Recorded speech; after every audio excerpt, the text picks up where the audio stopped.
I'm Janice. Hi, I'm Melinda. And welcome back to NFP Kitchen. Today we're going to be making enchiladas and starting with a homemade 5-minute enchilada sauce. I like to make my own sauce because the sauce at the store tends to either be too spicy for me or have a weird aftertaste for some reason. And this is only a 5-minute sauce once you have everything all together. So we've already got it started on the stove. We're starting with 2 tablespoons of vegan butter. So now we're gonna make a paste out of the flour and the butter. We're gonna make sure we stir it together quickly so it doesn't clump. Now that we've made a paste out of the flour and the butter, we're gonna add our spices. Now, we've combined our spices. 4 teaspoons of chili powder, 1 teaspoon of garlic powder, 1 teaspoon of ground cumin, ½ teaspoon of onion powder, and a 1/4 teaspoon of cayenne powder. And we're just cooking it until it becomes fragrant, so you should really smell it as it's cooking. It's that nice thick paste. This is the base of your enchilada sauce. So we're gonna add the tomato paste and the stock. Scant cup of tomato paste. Voila. Voila. And we're gonna get all of it in there. Okay, because this is awful thick and I can't stir it very well. Yep. 1 3/4 cups of vegetable broth. I'm gonna just do this real carefully because I don't want to fling things out of the pot like I did last time. We know what we're doing here. We're what you call amateurs. Not trained professionals over here or anything like that. Now we have this beautiful sauce. And we gotta figure out how to do about half. No. Alright. Here we go. This is where it's gonna get real. Adobo and chipotle. So I'm gonna just put in some of the sauce and I'm gonna taste it because this will kick your butt if you're not careful. I've done it before in barbacoa and I almost died. But Grandma ate it and she was fine. Go figure. You fed that to your poor grandmother? She thought it was great. Was it too hot, Grandma? No, it's fine, it's fine. She thought it was great. She's like, this is the most flavorful food I've had since I can't remember when. Oh my gosh. Oh yeah. Oh. Want to smell it? Okay. So this has smoke and heat. Yeah, it smells a little bit like barbecue sauce. But it doesn't have all the sugar barbecue sauce. Pouring it in. You know what? I'm just gonna go hog wild here. We're just gonna. Wow. I love the smokiness, and there's lots of vegetables in this, so it's gonna be tempered. And if it's not, I'll just cry as I'm eating and bring tissues.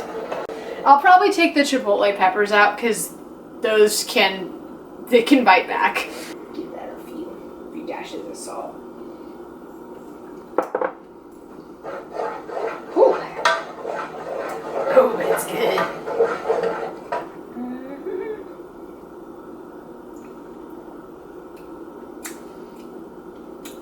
It's spicy and kind of acidic, so I need to sweeten it a little bit.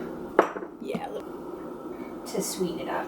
All right, we're gonna start with about a couple of teaspoons. And we're gonna put a little onion salt in it.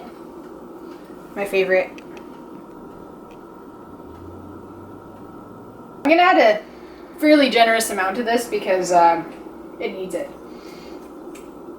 And honestly, I'm probably a terrible cook to follow because I smell my food, I smell my spices, and then I add accordingly, and then I taste.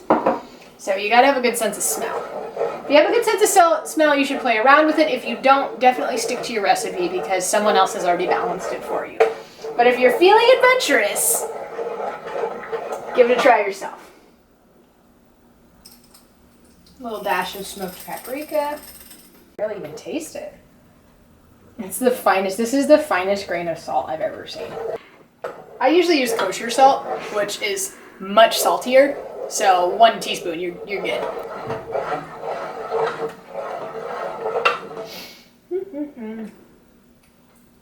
Okay, we're getting better.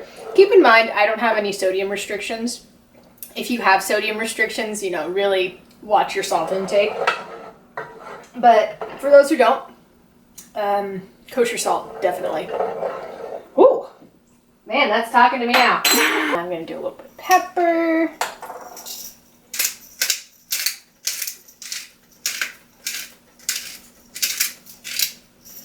And then this is called Harissa.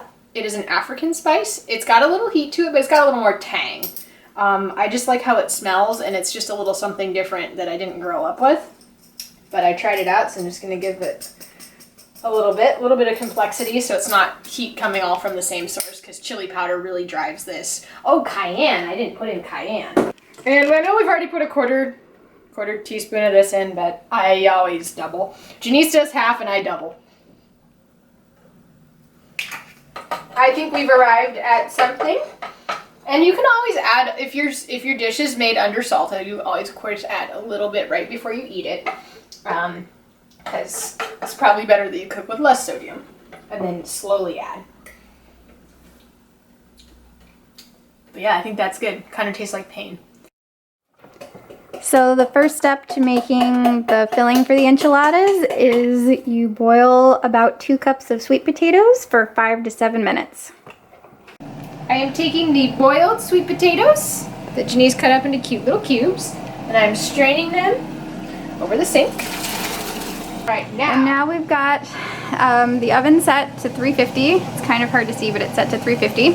And then we're gonna add onions and garlic. This is 1 red onion and 2 cloves of garlic. They were kind of small cloves. Okay, So we cook the onion and garlic down for about 5 minutes. Now we're going to add a cut up bell pepper. The bell pepper. Yep. Tastes good. Yep. 1 can of black beans, rinsed and drained. Sweet potato that we had chilling in the sink.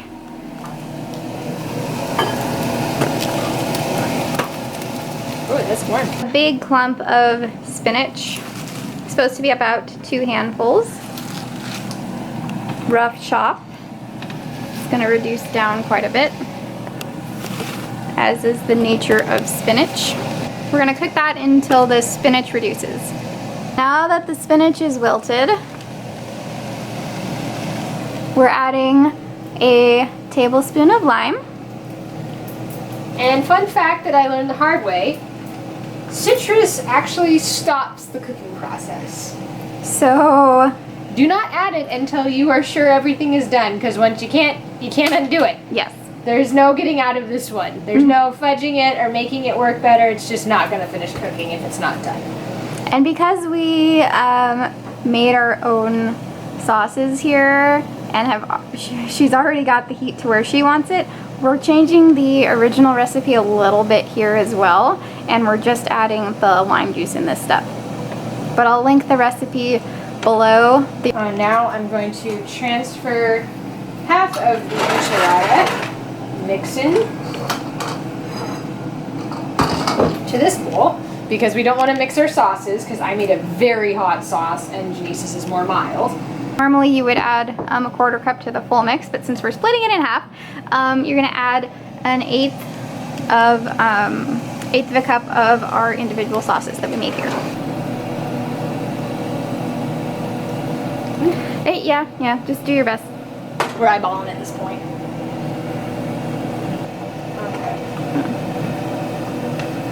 Face melting sauce. Face melt. All right, and then I'm gonna stir this in. Although we're gonna reincorporate all this in a big pan, so I'm gonna use my spoon to stir this one. So now we've got our filling lightly coated, and next step is assembly.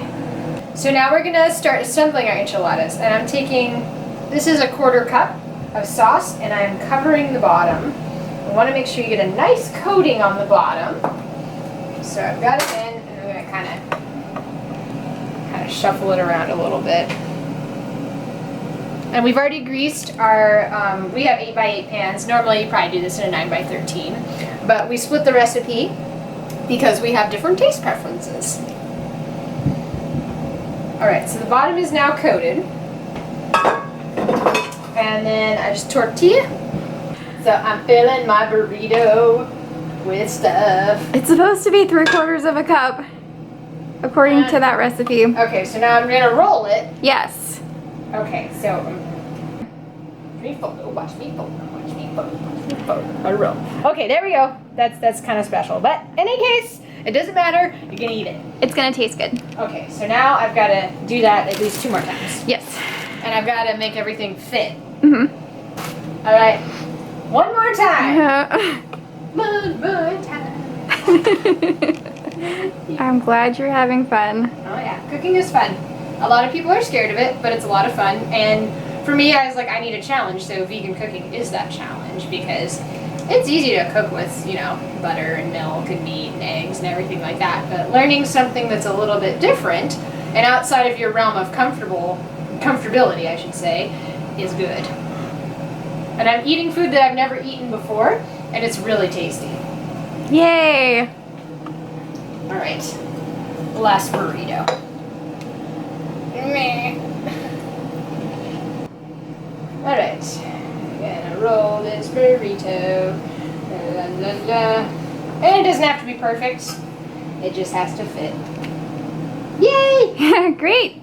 Yay! Now I'm gonna pour the sauce over the rest of it. Okay. Right? Yep. I just kind of drown it in the sauce. Drown it in the sauce, and if there was anything left. Okay. Also, that can of adobo does have some chipotles hiding in it, so I'm just gonna stick those on the side. I wouldn't advise eating those straight out because they can be a little surprisingly hot. And this is what it looks like before it goes in the oven. I'm just gonna do mine really quickly. Okay, so this is what they look like before they're going in the oven. And we're gonna be putting them in the oven for 20 to 25 minutes. So this is what they look like when they come out of the oven. This is the hotter batch. And this is the one that's stuck a little closer to the recipe and is not super hot. And we will dish up and see you in a sec. And we're back. And now it's time to eat our creations. Mm-hmm. See how beautiful it is. It doesn't want to focus. Oh, you there made it it goes. cute. I love the leaf. It's fall. Uh-huh. These little leaf chips from Trader Joe's. Okay. Okay. Also, we added Janice's guacamole in here too. Yeah. Should tell the folks out It's there. not about my recipe, but it's found in this book. It's Scott Jurick's Holy Moly Guacamole. It's my favorite guac recipe, and basically I do the same thing, but I don't really like spicy food that much at all, so I don't put in jalapenos. Ooh. I know, it's a crime.